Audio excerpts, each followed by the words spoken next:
Hello guys, आज मैं बताने जा रहा हूं आनुपातिक विधि से यानी प्रोपोर्शनल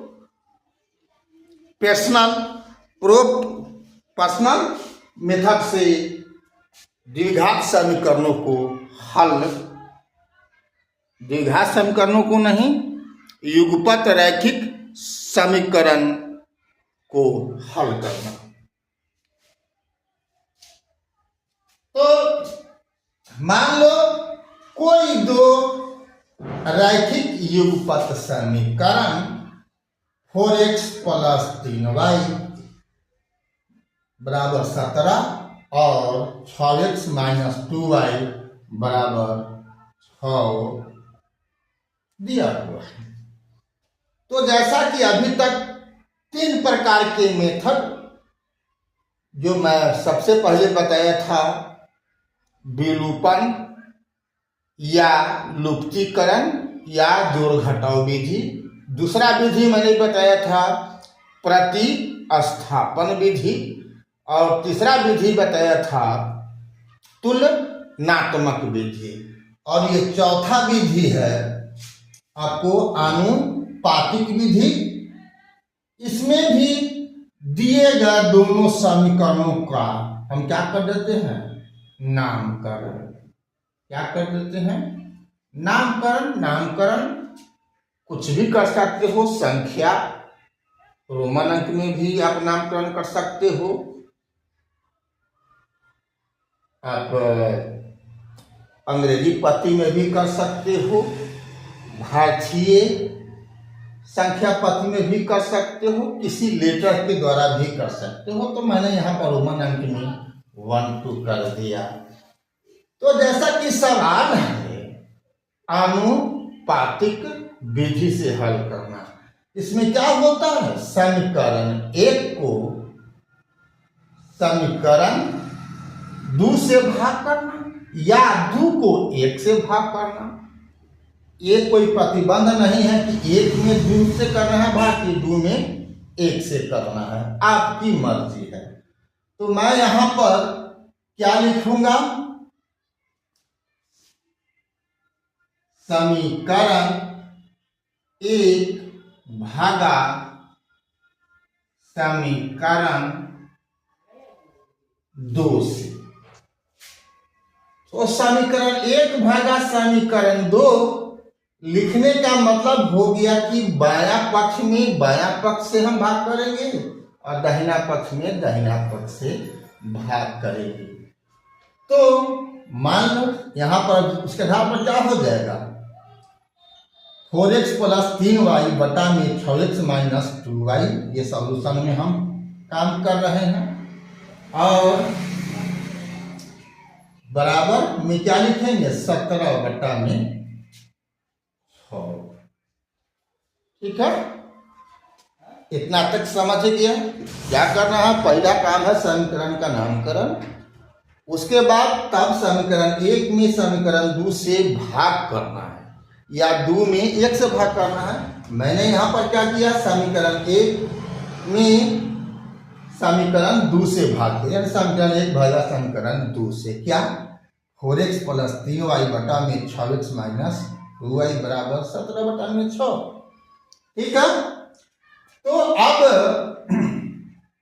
यहां पर क्या नियम है, वही अगर a बटा में b = c बटा में d हो तो क्रॉस मल्टीप्लाइकेशन नियम क्या कहता है, तिरछा तिरछी इसमें गुना कर दो, कर दिया, क्या होगा, a गुना d बराबर होगा किसके, अब इसको गुना कर दो तो b गुना c।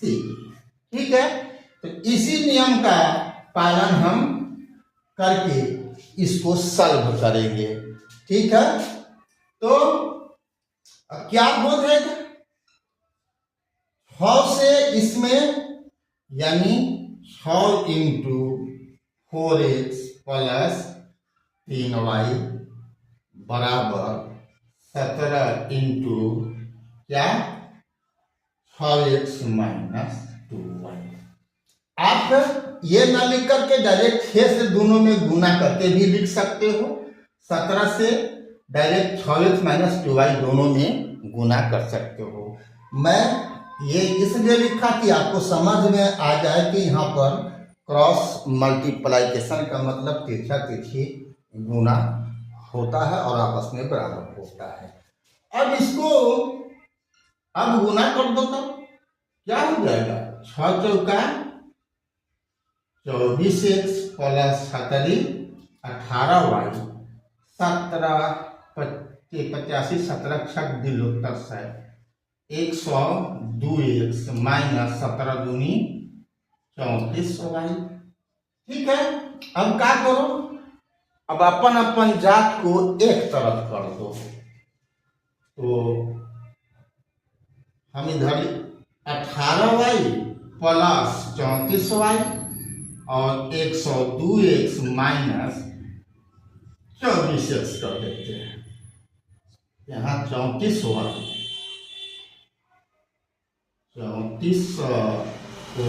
तो अभी जुट जाएगा। तो 8 4 12 3 1 4 42y इधर घट जाएगा। तो 12 में से 4 घटेगा 8, 9 में से 2 घटेगा, 9 में से 2 घटेगा,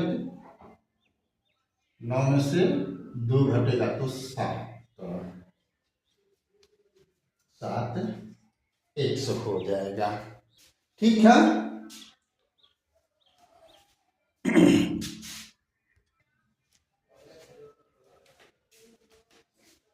तो यहाँ पर 18y प्लस 34y को जोड़ोगे तो हो जाएगा 52y और 102x में से 24x घटेगा तो हो जाएगा 78y। अब आगे हम सॉल्व करते हैं। तो अब क्या करना है, यहाँ पर ध्यान देना है कि x के बटा में लिखो और बराबर y के बटा में लिखो। इसी दोनों में से लिखना है। तो जो क्या करना है, उल्टा कर देना है। जो y के बटा में है वो x के बटा में कर दो, जो y में है वो 52y बराबर 78x।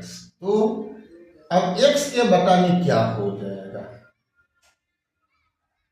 तो उल्टा कर देना है। यहाँ पर कर दो 52, x के बटा में 52। तो अब इसको तिरछा तिरछी गुना करेगा तो हो जाएगा ना, फिर 78x बराबर 52y। y में गुना था 52, ठीक है। तो 52 को भेज दिए हम x के बटा में, और जो x में जो गुना था 78 उसको भेज दिए। यानी इसको फिर हम अनुपात के रूप में लिखेंगे, क्योंकि विधि आपको है आनुपातिक प्रोपोर्शन मेथड, है ना। तो अब क्या करेंगे, इतना बराबर, चलिए इसको भी हम अब मिटा देते हैं। आगे देखते हैं क्या करना है। इतना बराबर हम कुछ मान लेंगे, क्या, के मान। इतना को हम के मान लेंगे स्पष्ट। के मान लिए तो अब x बटा में 52 बराबर के है, ठीक है। तो अब क्या हो गया, x बराबर 52 के, x बराबर 52 के एवं y बराबर क्या हो जाएगा 78 के हो गया, ठीक है, क्लियर।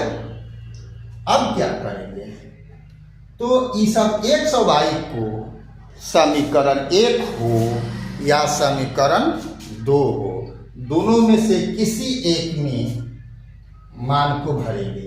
तो लिखिए, अब x और y का मान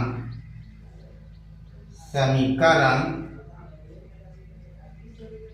1 में देने पर, तो 1 में क्या है, 4x प्लस 3y बराबर 17 है।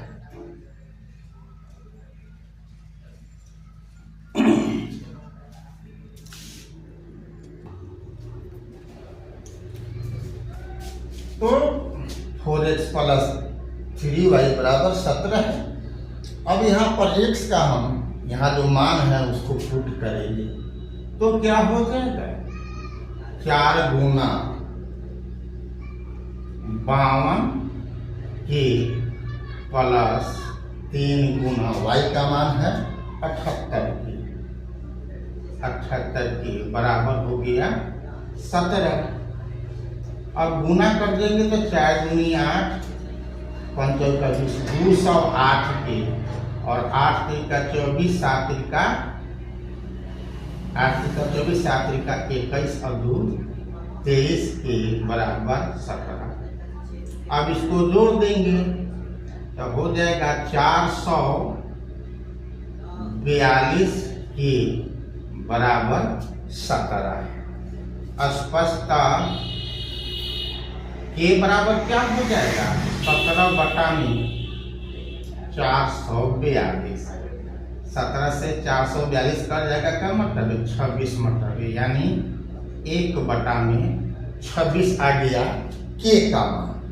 ठीक है, तो इसीलिए x बराबर अब क्या है 52 के, तो 52 के का मतलब अब क्या हो गया 52 इंटू के का मान यहाँ से भर देंगे 1 बटा में 26, 26 दूनी 52 यानी 2, और y का मान और a1 y बराबर क्या है 78 के है, तो 78 गुना के का मान यहाँ से भर देंगे 1 बटा में 26, 26 किया 78 यानी 3, अतः क्या हो गया x बराबर 2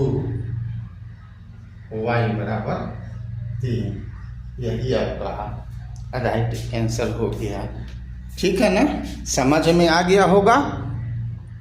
अगर आपको कहीं से भी समझने में असुविधा हुई अभी तक हमारे बताने के आधार पर, तो आप कमेंट में अपनी समस्या जरूर लिखो। यदि हमारे पढ़ाने के तरीकों के बारे में जो हमें त्रुटि हो उसके बारे में भी आप लिख सकते हो। यदि आपको कहीं से भी कोई ऐसा बात लगता हो कि हम सही ढंग से आपको नहीं बताते हैं तो उसको भी टिप्पणी करो। मैं किसी बात का बुरा नहीं मानूंगा, इसलिए कि मैं सिर्फ और सिर्फ आपके लिए हूँ। ठीक है, तो अभी तक फेसबुक और इंस्टाग्राम पर BKR कुशवाहा प्रोफाइल को फॉलो नहीं किया है तो फॉलो कर देना है, और यूट्यूब पर आपने अभी तक सब्सक्राइब नहीं किया है तो बेल आइकन दबा करके सब्सक्राइब कर देना है। फिर मिलते हैं अगला वीडियो में, और वह उस वीडियो का नाम होगा आपको वज्र गुणन विधि से द्विघातीय समीकरणों को हल करना। ठीक है, तो फिर मिलते अगला वीडियो में, तब तक के लिए जय हिंद, जय जगत, जय भारत।